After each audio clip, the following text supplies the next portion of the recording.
Fala aí, pessoal, beleza? Guilherme Gamer na área, trazendo mais um Gamer Point hoje especial aqui do primeiro Fórum Nacional de Comércio de Videogame. A gente vai conversar com uma galera que realmente entende do assunto para poder saber tudo sobre preços, impostos. Será que os jogos vão ficar mais baratos? Quando? É o que você confere agora.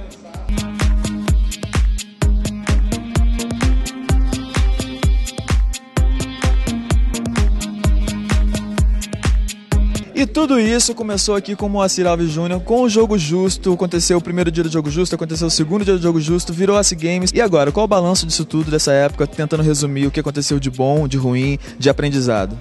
Olha, Guilherme, eu acho que esse foi o primeiro grande fórum, né, que o Brasil precisava para conhecer os problemas, porque até então a gente falava, olha, tem problema, tudo bem, mas como é que a gente faz isso, como é que a gente notifica isso, manda para o governo?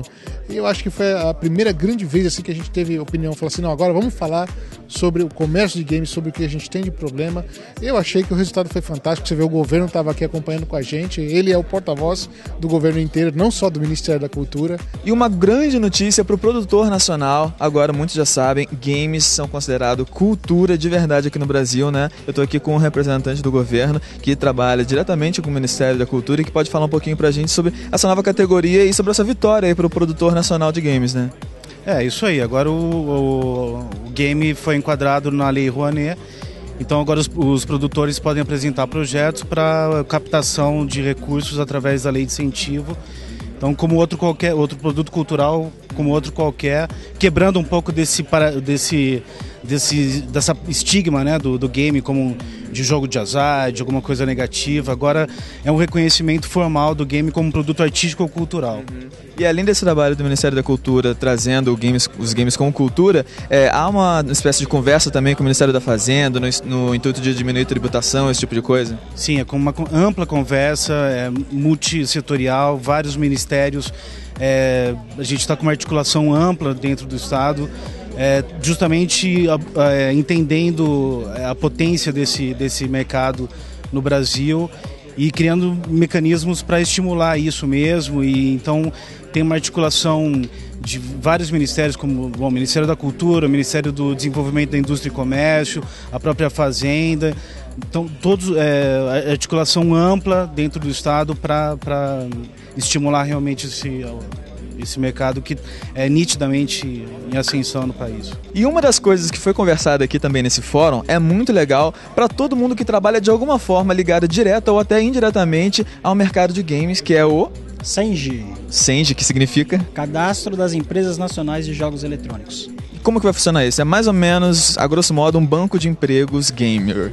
Mais ou menos isso. Na verdade, ele nasce com essa proposta, Gui, e apesar do nome ser cadastro de empresas, ali ele junta, por assim dizer, 3 grandes bases de informações, que são dos profissionais que trabalham no mercado de games, sejam profissionais, e aí a gente, dentro desse contexto, do cara que já atua no mercado gamer, ou então universitário, o cara que fez um curso livre, que fez um curso de extensão e está querendo entrar no mercado game, as empresas que também têm as suas bases de dados e as vagas. O mercado está aquecido, está extremamente aquecido, existe uma demanda por profissionais de tecnologia imensa, só que muitas vezes o profissional ele tem um excelente trabalho, ele já tem até um portfólio bom, ele tem um site, ele tem um game, ele tem uma produção artística que ele já fez, só que ele não sabe como chegar na empresa, desde as pequenas até as grandes. É essa lacuna que a gente está pretendendo cobrir com o produto. Vai ser ligado também a tudo, né? Todas as esferas, como indústria, comércio. Ele pode sim, até porque a própria AC Games ela tem, né, essa característica de abranger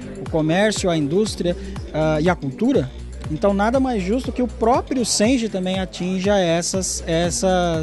todas essas verticais, né? Uma coisa bacana de dizer é que apesar de ser a AC Games a mantenedora, por assim dizer, desse serviço, ele é aberto para todas as pessoas físicas, para todas as pessoas jurídicas, mesmo aquelas não associadas na AC Games. A gente considera muito isso como um serviço que a gente está prestando para melhorar o mercado gamer brasileiro. Tem agora o Museu dos Videogames. O que vai ser isso? O que vai ter de atração? Onde vai ser? Vai ser aqui em São Paulo?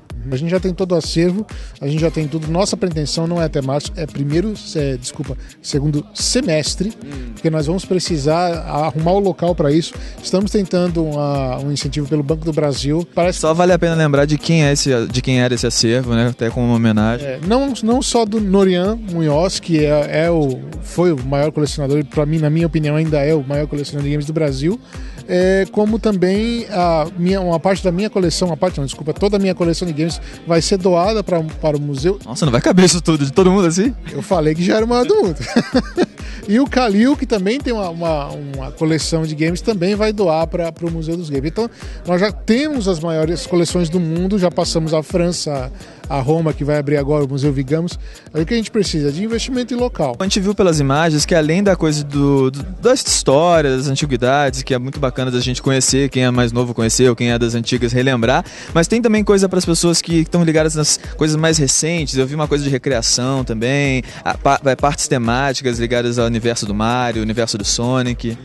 No caso, assim, para os adultos o saudosismo é muito bom, mas para a criança a interatividade é muito melhor.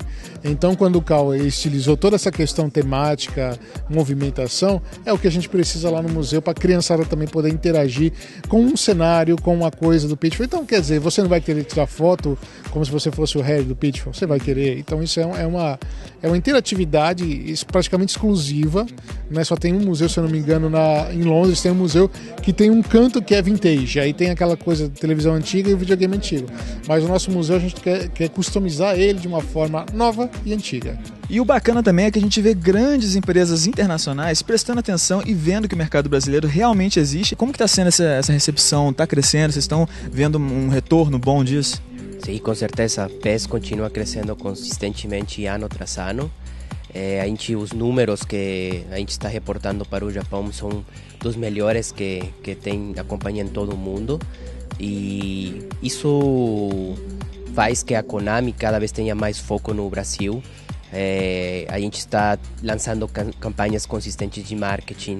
A gente está ampliando as pessoas que vão trabalhar aqui no Brasil focado para ajudar nos lançamentos dos próximos títulos. Sim, está crescendo, estamos contentes. Em relação à localização do PES que aconteceu, a galera gostou, aposto que gostou muito.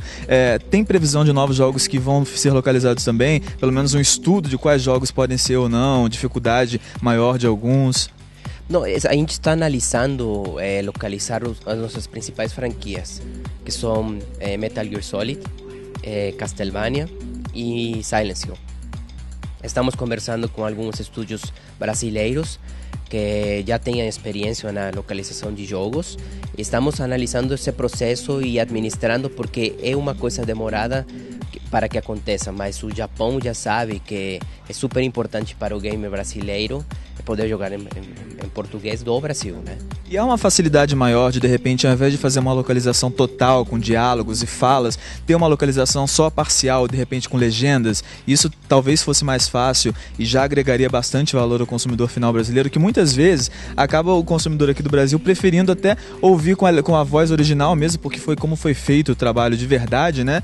E poder ter a legenda pelo menos para entender melhor a história. Tem essa possibilidade também? Sim, claro. É parte do que a gente está analisando, com certeza.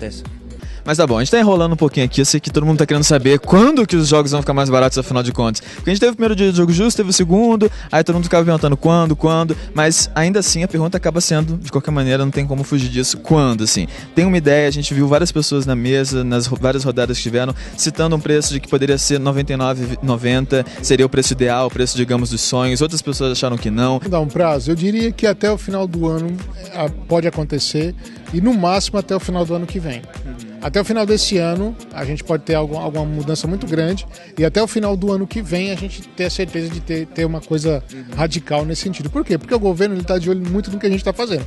Vocês viram a pergunta que você fez sobre a Leonê, teve a gente lá no meio conversando com eles e atuando nesse sentido. Nós estamos atuando na mesma questão do preço. E o bacana é que ele não está dizendo isso só da boca para fora, porque a gente viu aqui hoje várias pessoas que são importantes na indústria, porque a gente só vai lá na loja, compra o jogo, mas não vê a cadeia toda que está por trás disso, desde a publisher até o consumidor final. E nessa cadeia toda estava muita gente representante dessa cadeia hoje aqui. E essas pessoas todas justamente estavam engajadas justamente por isso nesse dia, né? Isso foi importante ver essas pessoas reunidas em prol desse mesmo objetivo, né? É o que a gente queria. Entendeu? Que nós estamos conseguindo cada vez mais espaço, cada vez mais assim prestígio para conseguir estar representando esse pessoal todo que é da área games, os lojistas, os games e tudo mais. Mas o que acontece hoje foi uma coisa que, tipo assim, eles sentaram para falar dos problemas que eles têm e escutar dos problemas que os lojistas têm. E o governo, vocês anotando tudo. Então aquilo junto o quê? É o que a gente fala do ecossistema de games. Só que o que está acontecendo agora é que esse ecossistema está começando a funcionar. Então é aquela roda que está começando a girar e fazer o movimento todo acontecer. Então, calma, é um trabalho de bastidores, é uma coisa que está acontecendo, né? Isso aqui, esse vídeo é para mostrar para vocês que está acontecendo alguma coisa, que não está todo mundo parado, que a gente está só esperando alguma coisa do governo, não. Então, muitas coisas acontecendo e a prova disso é justamente esse dia hoje aqui. Obrigado por você, pela entrevista. Deixa uma mensagem final aí de, mais uma vez, de esperança pra galera que quer jogos mais baratos. Pessoal, a gente tem que lutar pelo que a gente quer, é fato. Não adianta você ficar na tua cadeirinha digitando no seu Twitter, estou cansado de preços abusivos. Luta com a gente, vem com a gente, dá opinião. Aliás, bom você falar nisso, vai abrir cadastro agora para pessoa física na AC Games, né? O que vai ser isso? O que a pessoa vai ter de benefício? Vai ser pago algum valor? Como é que é isso? Nós vamos ter o pagamento anual de R$50, que até mesmo para a pessoa que vai se compensar muito, porque a gente vai pegar todas as lojistas que estão conosco e vamos dar vantagens. Então, por exemplo, tem alguns que estão falando, se o cara comprar comigo eu dou o frete de graça. Se o cara da AC Games eu dou um desconto. Tem uns que já falaram, se o cara comprar um X durante um ano, eu dou um jogo lançamento gratuito. Então a gente está reunindo todas essas informações para poder passar para as pessoas quais vantagens que elas teriam. Mas vai compensar muito porque só de um frete que o cara economiza já mata metade de uma coisa que ele tem anual. E não é só isso, ele vai poder conversar diretamente com a gente. O associado físico ele vai ter um canal direto com a gente. Então ele vai poder lá, olha, eu acho que o mundo não é assim, até coisas pífias. O cara vai poder falar com a gente e a gente vai poder mostrar pro gamer que a gente está trabalhando em conjunto com ele para uma melhoria de mercado. Só mais uma coisa, o nome Jogo Justo já era, acabou por enquanto, ele tá meio que no limbo mesmo, como uma grande coisa que aconteceu no passado, mas que por enquanto está no passado como uma coisa histórica só, para poder ter se transformado no presente, ou ainda vai acontecer, ainda tem algum plano disso? Não tem mais dia de Jogo Justo? Dia do Jogo Justo não teremos mais, tá? Isso é fato. Mas nós vamos fazer o quê? Dias de promoções, tá? Com o logotipo de Jogo Justo, mas não vai ser Jogo Justo porque o Jogo Justo servia para pegar dados para enviar para o governo. Ele já conseguiu essa meta, já foi feito. Já passamos todos os dados, repassamos, etc, etc. O que a gente vai fazer agora são dias de promoções. Então, assim, é uma Black Friday Gamer. A gente consegue fazer o quê? A gente consegue mostrar ainda mais que o Brasil tem condições de compra. Porque se vende, é porque alguém vai comprar para redistribuir. Fato. Então esses caras vão acabar vendo, poxa, ainda continua vendendo bastante, né? E a gente quer fazer isso um dia nacional. Então, assim, por exemplo, a gente está tentando escolher uma data nesse ano para fazer, hoje vai ser o Black Friday para jogos. A gente quer somente lançamentos.